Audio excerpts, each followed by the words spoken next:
Hello, sports fan. This is Stephen Hill for Sports Choice Plus. I'm bringing you a very special breakdown. I'm going to be covering the Denver Broncos What's Next series. Before I get right into that, I'm going to make sure you subscribe to the YouTube channel so you can get all the updates each and every time we have breakdowns here at Sports Choice Plus.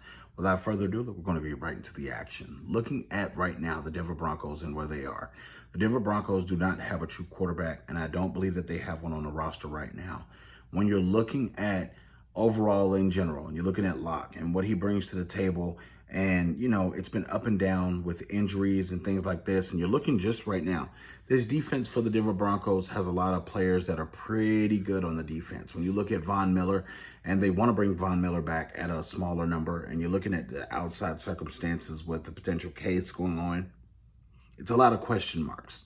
But what I will say this, when you have Chubb on that defensive side of the ball where he can put his hand down and play a little bit of DN, he can then pick his hand up and play a little bit of linebacker. They have flexibility.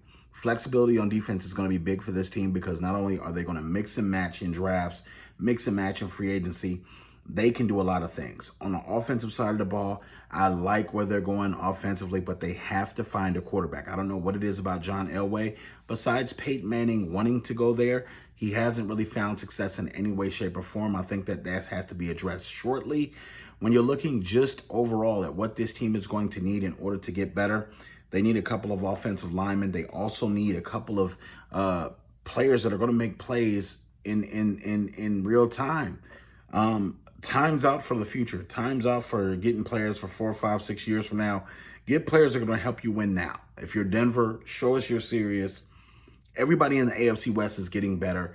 Denver seems like it's the odd man out of that group because they're just not advancing fast enough. When you look at Las Vegas and how they've advanced, when you look at this a couple years ago, Kansas City Chiefs Super Bowl champion, when you're looking just at, you know, all these teams like the Chargers that are up and coming. It's so many different teams in this conference that literally the AFC is just getting better in general. But when you look at the AFC West, a lot of these teams are taking leaps and bounds to get better, and the Denver Broncos don't want to be the last team in that equation.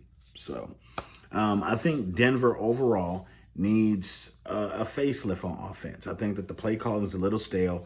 They have to come out and do better things on offense, and then that should jumpstart the defense. When you're looking at overall wins and losses, I don't see the Denver Broncos winning too many more games. I think that when it comes to head-to-head with a couple of these teams in the AFC West, they will eventually, you know, win a couple of games there because those division games that's in conference like that, in division, if you will, those are different because you know the team that you're playing and you have much more rate of success than you would a random team that you don't really play. So I think the Denver Broncos' goal for this season should be 6 wins. I don't know if they'll get 6 wins, but I think that'll be their high expectation for this next coming season. All you Denver Broncos fans, get in the comments section below. All you NFL fans, get in there as well. Tell me what you think about my prediction. And as always, we thank you so very much for checking out Sports Choice Plus. Come back and see us. Pleasure to have you.